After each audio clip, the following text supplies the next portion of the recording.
ಹರಿಯಾಣದ ಫರೀದಾಬಾದ್ನಲ್ಲಿ 8 ಜನರನ್ನ ಬಂಧಿಸಲಾಗಿದೆ. ಈ ಕ್ಷಣದ ಮೇಜರ್ ಅಪ್ಡೇಟ್ ಇದು. ಮುಜಾಮಿಲ್ ಇಬ್ಬರು ವೈದ್ಯರು ಸೇರಿ ಒಟ್ಟು 8 ಜನರನ್ನ ಅರೆಸ್ಟ್ ಮಾಡಲಾಗಿದೆ. ಅಲ್ ಫಲಾಹ್ ವಿವಿಯಲ್ಲಿ ಪೊಲೀಸರಿಂದ ವಿಚಾರಣೆ. ಕಳೆದ 4 ವರ್ಷಗಳಿಂದಲೂ ಕೂಡ ಫರೀದಾಬಾದ್ನಲ್ಲಿ ವಾಸವಾಗಿದ್ರು. ವಿಶ್ವವಿದ್ಯಾಲಯದ ಸಿಬ್ಬಂದಿ ವೈದ್ಯರನ್ನ ಸಹ ವಿಚಾರಣೆಗೆ ಒಳಪಡಿಸಲಾಗ್ತಾ ಇದೆ. ಜೈಷೆ ಮೊಹಮ್ಮದ್ ಸಂಘಟನೆ ಜೊತೆ ಸಂಪರ್ಕದ ಅನುಮಾನ ಇದೆ. ವೈಟ್ ಕಾಲರ್ ಮಾಡ್ಯೂಲ್ ಉಗ್ರ ಕೃತ್ಯದಲ್ಲಿ ಭಾಗಿಯಾಗಿರೋದು. ಸೊ ಇದುವರೆಗೆ ನಾವು ನೋಡ್ತಾ ಇದ್ವಿ ಯಾರ್ಯಾರು ಭಾಗಿಯಾಗ್ತಾ ಇದ್ರು ಅಂತ. ಒಂದಷ್ಟು ಮನೆ ಕಡೆ ಕಷ್ಟ ಇರುವಂಥವ್ರು ಅವ್ರಿಗೇನಾದರೂ ಬ್ರೈನ್ ವಾಶ್ ಮಾಡಿ ಅವ್ರಿಗೆ ಒಂದಷ್ಟು ತಲೆಯಲ್ಲಿ ತುಂಬುವಂಥದ್ದಾಗ್ತಾ ಇತ್ತು. ಆದರೆ ಈಗ ಒಳ್ಳೊಳ್ಳೆ ಪ್ರೊಫೆಷನ್ಗಳಲ್ಲಿ ಇರುವಂಥವ್ರು, ವಿಶೇಷವಾಗಿ ವೈದ್ಯರಾಗಿರುವಂಥವ್ರು, ಅಂಥವ್ರನ್ನೂ ಕೂಡ ಇಂಥ ಕೃತ್ಯಗಳಿಗೆ ಬಳಸ್ಕೊಳ್ಳಾಗ್ತಾ ಇದೆ ಅನ್ನೋದು ನಿಜಕ್ಕೂ ಆತಂಕಕಾರಿ ಬೆಳವಣಿಗೆ.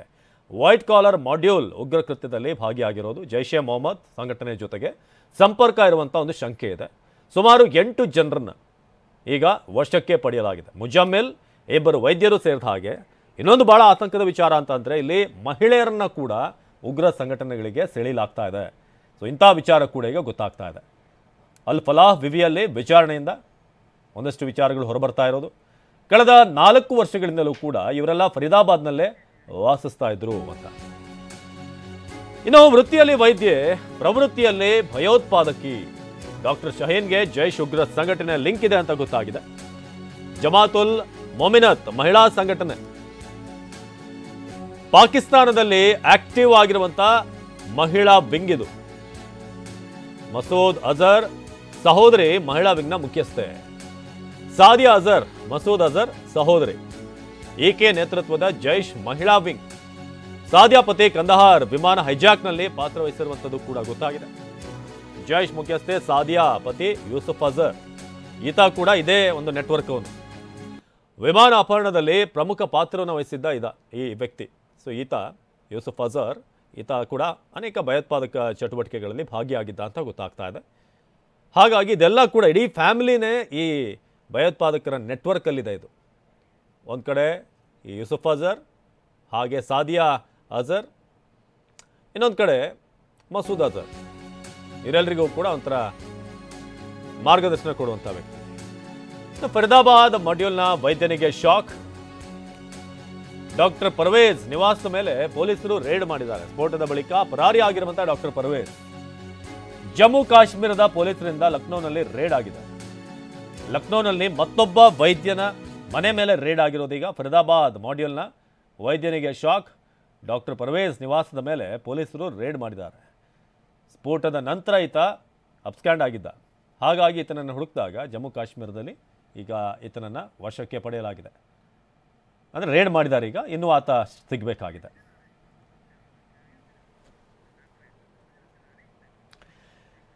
ಇನ್ನು ಈ ಬಗ್ಗೆ ಹರೀಶ್ ನಮ್ಮ ಪ್ರತಿನಿಧಿ ಹೆಚ್ಚಿನ ಮಾಹಿತಿಯನ್ನು ಕೊಡ್ತಾರೆ. ಹರೀಶ್, ಇದೀಗ ಒಂದು ಕಡೆ ದೆಹಲಿಯಲ್ಲಾದಂಥ ಸ್ಫೋಟ, ಇನ್ನೊಂದು ಕಡೆ ಈ ವೈದ್ಯ ವೃತ್ತಿಯಲ್ಲಿ ಇರುವಂಥವ್ರು ಡಾಕ್ಟರ್ ಪರ್ವೇಜ್ ಇರ್ಬೋದು, ಹಾಗೆಯೇ ಶಹೀನ್ ಅನ್ನುವ ಮಹಿಳೆ, ಇವರದೆಲ್ಲ ನೆಟ್ವರ್ಕ್ ನೋಡಿದ್ರೆ ಭಾಳ ದೊಡ್ಡ ಮಟ್ಟದಲ್ಲೇ ಇದೆ. ಪಾಕಿಸ್ತಾನದಲ್ಲಿ ಆಕ್ಟಿವ್ ಆಗಿರುವಂಥ ಗ್ರೂಪ್ಗಳ ಜೊತೆಗೆ ಕಾಂಟ್ಯಾಕ್ಟ್ ಇದೆ ಅಂತ. ಸೊ ಸದ್ಯಕ್ಕೆ 8 ಜನರನ್ನ ವಶಕ್ಕೆ ಪಡೆದಿರೋದು. ಈ ಬಗ್ಗೆ ಏನು ಅಪ್ಡೇಟ್ ಸಿಗ್ತಾ ಇದೆ ಹರೀಶ್? ಅವಿನಾಶ್, ದೆಹಲಿಯ ಕೆಂಪುಕೋಟೆಯ ಎದುರುಗಡೆ ಸ್ಫೋಟ ಆದಂತಹ ಬಳಿಕ ದೆಹಲಿ ಪೊಲೀಸರಾಗಿರ್ಬೋದು, ಜಮ್ಮು ಕಾಶ್ಮೀರ ಪೊಲೀಸರಾಗಿರ್ಬೋದು, ಬೇರೆ ಬೇರೆ ರಾಜ್ಯಗಳಲ್ಲಿ ಇರ್ತಕ್ಕಂಥ ATSಗಳು ಅಲರ್ಟ್ ಆಗಿರುವಂತಹದ್ದು. ಮತ್ತೆ ಇದು ಭಯೋತ್ಪಾದನಾ ಚಟುವಟಿಕೆ ಅಂತಂದ್ರೆ ಕೇವಲ ಒಂದು ರಾಜ್ಯಕ್ಕೆ ಸೀಮಿತವಾಗಿರೋದಿಲ್ಲ, ಇದು ದೊಡ್ಡ ಜಾಲ ಆಗಿರುತ್ತೆ, ದೇಶಾದ್ಯಂತ ಹಬ್ಬಿಕೊಂಡಿರುತ್ತೆ. ಹೀಗಾಗಿ ಎಲ್ಲಾ ರಾಜ್ಯಗಳಲ್ಲಿಯೂ ಕೂಡ ಈ ತರದ ಭಯೋತ್ಪಾದನಾ ಚಟುವಟಿಕೆಗಳಲ್ಲಿ ಭಾಗಿಯಾಗಿರ್ತಕ್ಕಂಥ ಅಥವಾ ಈ ಸಂಘಟನೆಗಳಲ್ಲಿ ಗುರುತಿಸಿಕೊಂಡಿರ್ತಕ್ಕಂತಹ ಇವರಿಗೆ ಲಿಂಕ್ ಇರ್ತಕ್ಕಂಥವರನ್ನ ಹುಡುಕುವಂತ ಮತ್ತೆ ಬಂಧಿಸುವಂತಹ ಪ್ರಯತ್ನಗಳೀಗ ನಡೀತಾ ಇದೆ. ಈಗ ಹರಿಯಾಣದ ಮೆಡಿಕಲ್ ಕಾಲೇಜಿನಲ್ಲಿ ಯಾರ್ಯಾರು ಪಾಠವನ್ನ ಮಾಡ್ತಿದ್ರು, ವೈದ್ಯರು ಯಾರಿದ್ರು, ಈ ಶಾಹೀನ್ ಅಥವಾ ಮುಜಮ್ಮಿಲ್ಗೆ ಅಥವಾ ಉಮರ್ಗೆ ಯಾರ್ಯಾರು ಸಂಪರ್ಕದಲ್ಲಿದ್ರು ಇವರನ್ನೆಲ್ಲರನ್ನೂ ಕೂಡ ಬಂಧಿಸುವಂತಹ ಕೆಲಸ ನಡೀತಾ ಇದೆ. ವಿಚಾರಣೆ ನಡೆಸುವಂತಹ ಕೆಲಸವನ್ನು ಕೂಡ ಮಾಡ್ತಾ ಇದ್ದಾರೆ. ಹರಿಯಾಣ ಪೊಲೀಸರು 1000ಕ್ಕೂ ಹೆಚ್ಚು ಸಿಬ್ಬಂದಿಯೊಂದಿಗೆ ಇವತ್ತು ಬೆಳ್ಳಂಬೆಳಗ್ಗೆ ರೇಡ್ ಅನ್ನ ಮಾಡಿರುವಂತಹದ್ದು. ಕಾಲೇಜ್ ಆಗಿರ್ಬೋದು ಮತ್ತು ಅವರು ಎಲ್ಲೆಲ್ಲಿ ವಾಸ್ತವ್ಯವನ್ನು ಹೂಡಿದ್ರು ಆ ಪ್ರದೇಶಗಳಲ್ಲೆಲ್ಲವೂ ಕೂಡ ದಾಳಿಯನ್ನ ಮಾಡಲಾಗಿದೆ. 8 ಮಂದಿಯನ್ನ ಬಂಧಿಸಲಾಗಿದೆ. ಜೊತೆಗೆ ಲಕ್ನೋದಲ್ಲೂ ಕೂಡ ದಾಳಿಯನ್ನ ಮಾಡಲಾಗಿರುವಂತಹದ್ದು. ಫರ್ವೇಜ್ ಅನ್ಸಾರಿ ಅನ್ನುವಂತಹ ಡಾಕ್ಟರ್ ಕೂಡ ಈ ಒಂದು ಭಯೋತ್ಪಾದನಾ ಕೃತ್ಯದಲ್ಲಿ ಭಾಗಿಯಾಗಿದ್ದ, ಈ ಒಂದು ಸಂಘಟನೆಗಳ ಜೊತೆ ಲಿಂಕ್ ಇತ್ತು ಅನ್ನುವಂತಹ ಆರೋಪದ ಮೇಲೆ ಆತನ ಮನೆ ಮೇಲೂ ಕೂಡ ಬೆಳ್ಳಂಬೆಳಿಗ್ಗೆ ದಾಳಿಯನ್ನ ಮಾಡಲಾಯಿತು. ಈ ಜೊತೆಗೆ ಜಮ್ಮು ಕಾಶ್ಮೀರ ಪೊಲೀಸರು ಕೂಡ ಸಾಥನ್ನ ನೀಡಿದ್ರು. ಜೊತೆಗೆ ಗುಜರಾತ್ ATS ಆಗಿರ್ಬೋದು, ಜೊತೆಗೆ ಲಕ್ನೋ ATS ಕೂಡ ಈ ಒಂದು ದಾಳಿಯಲ್ಲಿ ಭಾಗಿಯಾಗಿತ್ತು. ಉತ್ತರ ಪ್ರದೇಶದ ಈ ಲಕ್ನೋನಲ್ಲಿ ನಡೆದಂತಹ ಈ ದಾಳಿಯಲ್ಲಿ IIM ರಸ್ತೆಯಲ್ಲಿ ಇರತಕ್ಕಂತಹ ಫರ್ವೇಜ್ ಅನ್ಸಾರಿಯ ಮನೆ ಮೇಲೆ ದಾಳಿಯನ್ನ ಮಾಡಿದಂತ ಸಂದರ್ಭದಲ್ಲಿ ಅನ್ಸಾರಿ ಮನೆಯಲ್ಲಿ ಇರಲಿಲ್ಲ, ಮತ್ತೆ ಆತರ ಕುಟುಂಬಸ್ಥರು ಕೂಡ ಯಾರು ಮನೆಯಲ್ಲಿ ಇರಲಿಲ್ಲ, ಎಲ್ಲರೂ ಕೂಡ ಪರಾರಿಯಾಗಿದ್ದಾರೆ ಅನ್ನುವಂತಹ ಮಾಹಿತಿ ಸಿಗ್ತಾ ಇದೆ. ಮನೆಯನ್ನ ಶೋಧ ಮಾಡಲಾಗಿದೆ. ಮನೆಯನ್ನ ಶೋಧವನ್ನ ಮಾಡಿ ಈಗ ಮನೆಗೆ ಬೀಗವನ್ನ ಜಡಿಯಲಾಗಿದೆ. ಜೊತೆಗೆ ಡಾಕ್ಟರ್ ಶಾಹೀನ್ ಏನು ಬಂಧಿತಳಾಗಿದ್ದಾಳೆ, ಈಕೆ ಮನೆ ಕೂಡ ಲಕ್ನೋದಲ್ಲೇ ಇರುವಂತಹದ್ದು. ಆಕೆಯ ಮನೆಯವರನ್ನು ಕೂಡ ತೀವ್ರತರನಾಗಿ ವಿಚಾರಣೆಯನ್ನು ನಡೆಸಿರುವಂತಹದ್ದು. ಮತ್ತೆ ಡಾಕ್ಟರ್ ಆದಿಲ್ ಈತನ ಮನೆ ಕೂಡ ಮುತ್ತಕಿಪುರದಲ್ಲಿ ಇರ್ತಕ್ಕಂಥದ್ದು, ಲಕ್ನೋನ ಮುತ್ತಕಿಪುರದಲ್ಲಿ ಇರ್ತಕ್ಕಂಥದ್ದು. ಇಲ್ಲೂ ಕೂಡ ದಾಳಿಯನ್ನ ಮಾಡಿ ಅನೇಕರನ್ನ ವಿಚಾರಣೆ ಮಾಡಲಾಗಿದೆ. ಡಾಕ್ಟರ್ ಶಾಹೀನ್ ಈಕೆ ಪ್ರಮುಖವಾಗಿ ಈಕೆಯನ್ನ ವಿಚಾರಣೆ ಮಾಡಿದಂತ ಸಂದರ್ಭದಲ್ಲಿ ಅನೇಕ ವಿಚಾರಗಳೀಗ ಬಯಲಿಗೆ ಬರ್ತಾ ಇರತಕ್ಕಂತಹದ್ದು. ಭಯೋತ್ಪಾದನಾ ದಾಳಿಯ ಹಿಂದೆ ಅಂತಾರಾಷ್ಟ್ರೀಯ ಮಟ್ಟದಲ್ಲಿ ಕೈವಾಡ ಇದೆ ಅನ್ನುವಂಥದ್ದು ಗೊತ್ತಾಗ್ತದೆ. ಅದು ಕೂಡ ಪಾಕಿಸ್ತಾನದ ಜೈಷ್ ಎ ಮೊಹಮ್ಮದ್ ಸಂಘಟನೆಯ ಕೈವಾಡ ನೇರವಾಗಿ ಇದೆ ಅನ್ನುವಂತಹದ್ದು ಈಗ ಒಂದೊಂದೇ ಉದಾಹರಣೆಗಳ ಮೂಲಕ ಗೊತ್ತಾಗ್ತಾ ಇದೆ. ಡಾಕ್ಟರ್ ಶಾಹೀನ್ ಏನಿದ್ದಾಳೆ, ಈಕೆ ಜೈಷ್ ಎ ಮೊಹಮ್ಮದ್ನ ಮಹಿಳಾ ವಿಭಾಗದ ಒಂದು ಸಂಘಟನೆಯಲ್ಲಿ ಗುರುತಿಸಿಕೊಂಡಿರ್ತಕ್ಕಂತಹದ್ದು. ಅಂದ್ರೆ ಜಮಾತ್ ಉಲ್ ಮಮಿನತ್ ಅನ್ನುವಂತಹ ಒಂದು ಸಂಘಟನೆ ಏನಿದೆ, ಅಂದ್ರೆ ಜೈಷ್ ಎ ಮೊಹಮ್ಮದ್ನ ಮಹಿಳಾ ವಿಭಾಗದ ಸಂಘಟನೆ. ಮಸೂದ್ ಅಜರ್ ಏನಿದ್ದಾನೆ, ಜೈಷ್ ಎ ಮೊಹಮ್ಮದ್ನ ಮುಖ್ಯಸ್ಥ ಮಸೂದ್ ಅಜರ್ನ ಸಹೋದರಿ ಸಾದಿಯಾ ಅಜರ್ ಈ ಒಂದು ಸಂಘಟನೆಯನ್ನ ಮುನ್ನಡೆಸ್ತಾ ಇರುವಂತಹದ್ದು ಪಾಕಿಸ್ತಾನದಲ್ಲಿ.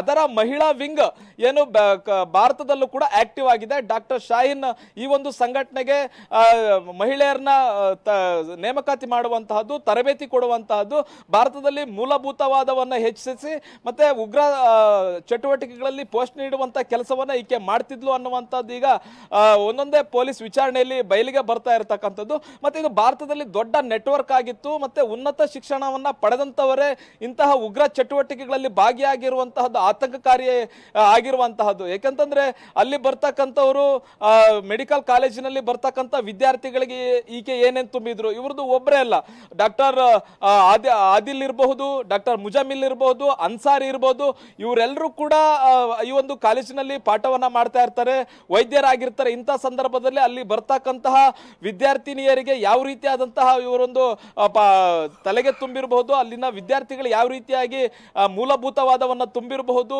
ವಿಧ್ವಂಸಕ ಕೃತ್ಯಗಳಿಗೆ ಯಾವ ರೀತಿ ಪೋಷಣೆಯನ್ನ ಕೊಟ್ಟಿರಬಹುದು ಅನ್ನುವಂಥ ಆತಂಕ ಇರುವಂತಹದ್ದು. ಹಾಗಾಗಿ ಇದನ್ನ ಬಹಳಷ್ಟು ಗಂಭೀರವಾಗಿ ತನಿಖಾ ತಂಡಗಳು ಈಗ ಗಂಭೀರವಾಗಿ ಪರಿಗಣಿಸಿರುವಂತಹದ್ದು. ಇವರ ಜಾಲ ಏನಿದೆ, ಎಲ್ಲೆಲ್ಲಿ ಇವರ ನೆಟ್ವರ್ಕ್ ಇದೆ, ಬೇರೆ ಬೇರೆ ರಾಜ್ಯಗಳಲ್ಲಿ ಇವರ ನೆಟ್ವರ್ಕ್ಗಳು ಹೇಗಿದೆ, ಎಲ್ಲವನ್ನು ಕೂಡ ಈಗ ಶೋಧ ಮಾಡ್ತಾ ಇರುವಂತದ್ದು. ಹಾಗಾಗಿ ಲಕ್ನೋನಲ್ಲೂ ಕೂಡ ಇವತ್ತು ದಾಳಿಯನ್ನ ಮಾಡಿರುವಂತಹದ್ದು. ಮತ್ತೆ ಫರೀದಾಬಾದ್, ಹರಿಯಾಣದ ಫರೀದಾಬಾದ್ ನಲ್ಲೂ ಕೂಡ ಬೆಳ್ಳಂಬೆಳಗ್ಗೆ ದಾಳಿಯಾಗಿದೆ. 1000ಕ್ಕೂ ಅಧಿಕ ಪೊಲೀಸರು ದಾಳಿಯನ್ನ ಮಾಡಿದ್ದಾರೆ. ಎಲ್ಲೆಲ್ಲಿ ಶಂಕಿತರಿದ್ದಾರೆ, ಎಲ್ಲೆಲ್ಲಿ ಅನುಮಾನಗಳು ವ್ಯಕ್ತ ಆಗುತ್ತೆ, ಅಲ್ಲೆಲ್ಲ ಕೂಡ ದಾಳಿಯನ್ನ ಮಾಡಿ ಶಂಕಿತರನ್ನ ಬಂಧಿಸಿ ಅವರನ್ನ ವಿಚಾರಣೆ ಮಾಡುವಂತಹ ಕೆಲಸ ಈಗ ನಡೀತಾ ಇರುವಂತಹದ್ದು. ಅವಿನಾಶ್, ಹರೀಶ್ ಹಾಗೆ ಸಂಪರ್ಕದಲ್ಲಿ